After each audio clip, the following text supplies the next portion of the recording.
have arrived in Beijing. I am made to be free.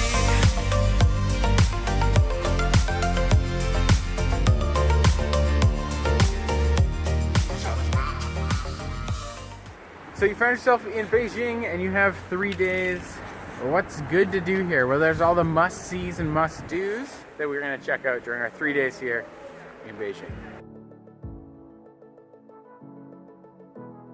So we dropped our stuff off at the hostel. Our hostel's actually in kind of the hutongs, which are the old alleyways, so that's pretty cool. But now we've come to Tiananmen Square. There's a security check. You don't need your passport or anything though. And yeah, we're just exploring with Kevin before he leaves us.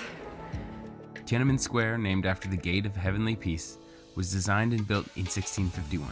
In the 1950s, it was expanded to over 4 times its original size.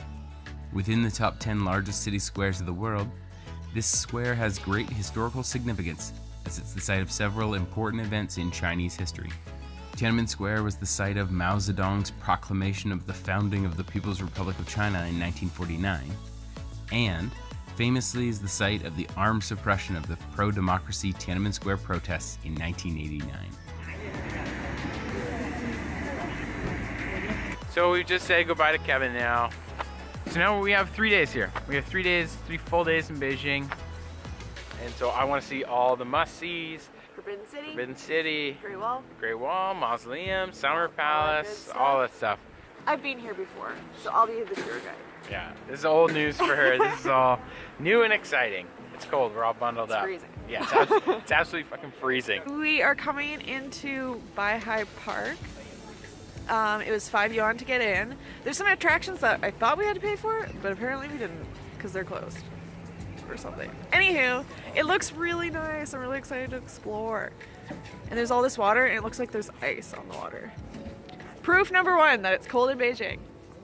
Beihai Park, also known as Northern Sea Park, was first built in the 11th century and is among the largest of all Chinese gardens, covering approximately 68 hectares. Formerly an imperial garden, Beihai Park is now one of the best of China's classical gardens with artificial hills, pavilions, halls, Buddhist temples, and covered corridors today. In 1925, it was first opened to the public, attracting hundreds of thousands of visitors from all over the world every year. So we're just walking around the park. It's really nice because it's so quiet. There's no one here barely because it's winter and cold, but that's okay. The water's really still because there's a little bit of ice, but there's still some ducks and birds everywhere. A couple little cafes as well. We'll probably get tea somewhere. There's a big temple that you can visit. And yeah, just explore. It's really, really nice. And I think you can take a boat on the water in the summer as well. But right now it's like really peaceful. Yeah. Really nice.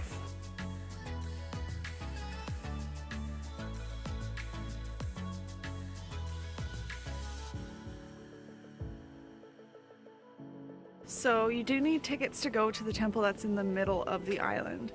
But if you go up the back, you can actually get right up close to it. But there's still gates. So you can't walk around to the front, but still, like, this is pretty cool for free. Close. Yeah, it's good enough for us. It's a nice little park. Yeah, if you don't explore, you don't find hidden pathways, like we did.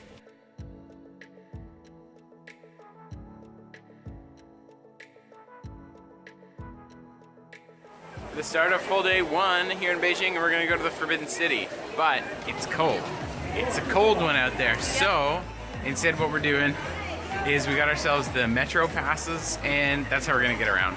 Like, so instead of walking across Tiananmen Square, we took the train all the way around it. Added like half an hour. Yeah, anyways, adds to the adventure.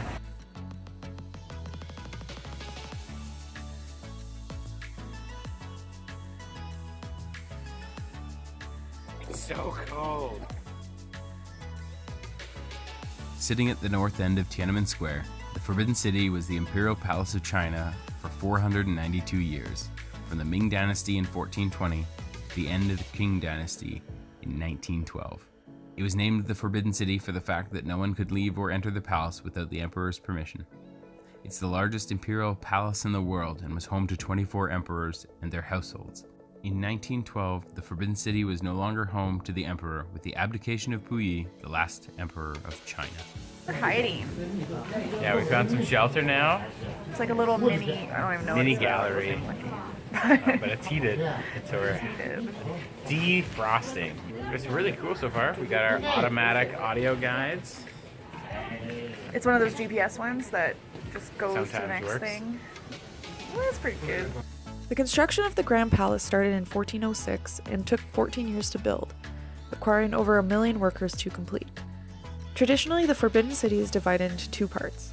The outer court includes the southern sections and was used for ceremonial purposes. The inner court includes the northern sections and was the residence of the emperor and his family and was used for day-to-day affairs of the state. In 1987, the Forbidden City was declared a UNESCO World Heritage Site and is listed as the largest collection of preserved ancient wooden structures in the world. The Palace Museum was established in the Forbidden City in 1925 and now hosts 14 million visitors per year, a maximum of 80,000 visitors per day. So we've now come to the end of our time here inside the Forbidden City. It's been really good. My only big concern is it's so cold that even though we spent like a regular amount of time here, I spent more time here focused on how cold I was and less focused on being present.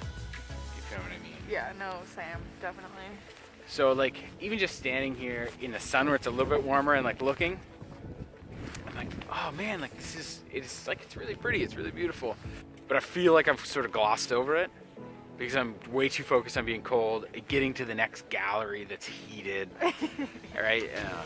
Anyways, it's been good, but I think we'll have to come back.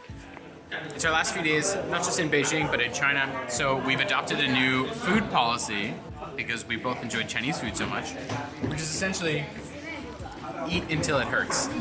So pretty excited about the next couple days. Another cold day in Beijing, so we've decided to come to Summer Palace, which is somewhere I have not been to, so that's kind of cool. The construction of the Summer Palace started in 1750 as a luxurious royal garden for the royal families to rest and entertain. In 1860, the French and British looted the Summer Palace at the end of the Second Opium War, and the old Summer Palace was burned down. Since 1953, many major restoration and renovation works have been done on the Summer Palace, which is now included in the UNESCO World Heritage List and has been since 1998. Now open to the public, the Summer Palace covers an expanse of 2.9 square kilometers, 3/4 of which is water. The natural landscape of hills and open water is combined with 3,000 man-made artificial features such as pavilions, towers, halls, corridors, palaces, temples, and bridges that can be divided into 4 parts: the court area, front and rear area of Longevity Hill, and Coming Lake area. So now we're on the bridge that goes out to the island that you can see from the palace area. We're glad that this is not a pay gate because there are a lot of facilities where you have to pay to go into after paying to get into the grounds in general. Which is 20 yuan. Yeah, it's 20 to get in, and then everything else is like 5 or 10. So there's all the emperor's buildings that make up the palace itself, but most of it is just this really, really nice park. In the summer, it would be super nice to be able to stay here for longer and go all the way around the lake. The lake is massive. It literally takes up most of the space. And you can rent boats on it in the summer as well. Right now it's frozen though. If it was warmer weather, it would be just so nice to walk around. Bring a picnic. Yeah, bring a picnic and take your time. Just explore.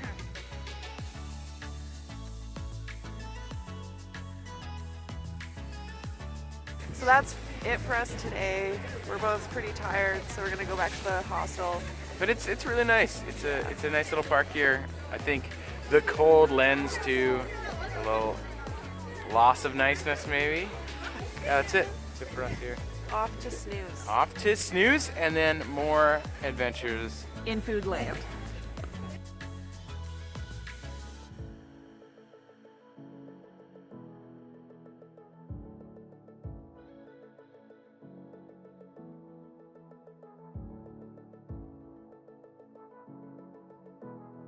So today's our last day in Beijing and we're doing 2 things. We're going to the Tiananmen Mausoleum and the National Museum.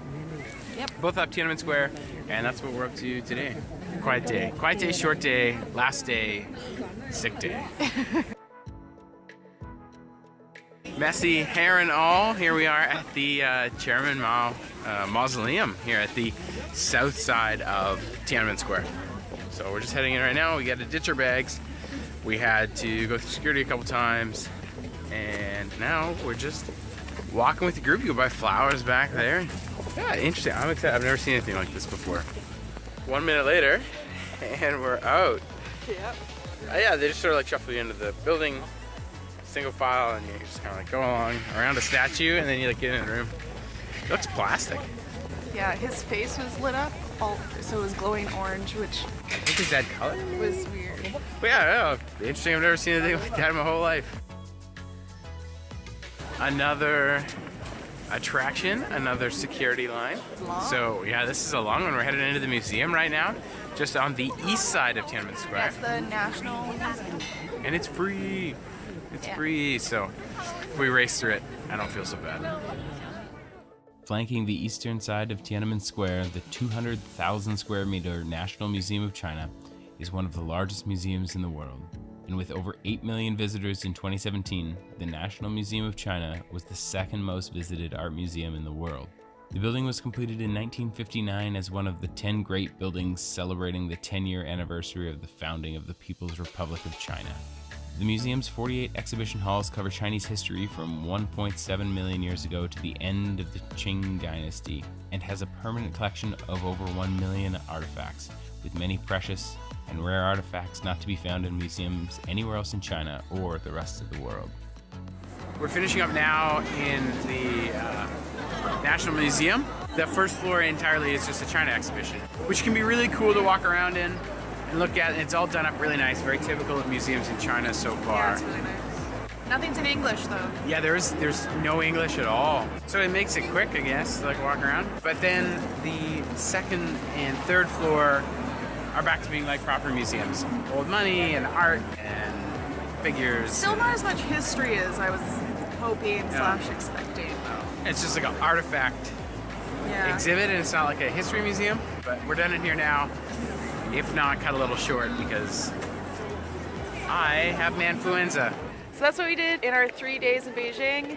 The cold did stop us from doing a couple things, and this sickness kind of slowed us down the last day and a half. So we definitely want to come back and check out everything we didn't get a chance to get to. Yeah, 3 days. We definitely didn't tap this place out. No, there's lots more to do.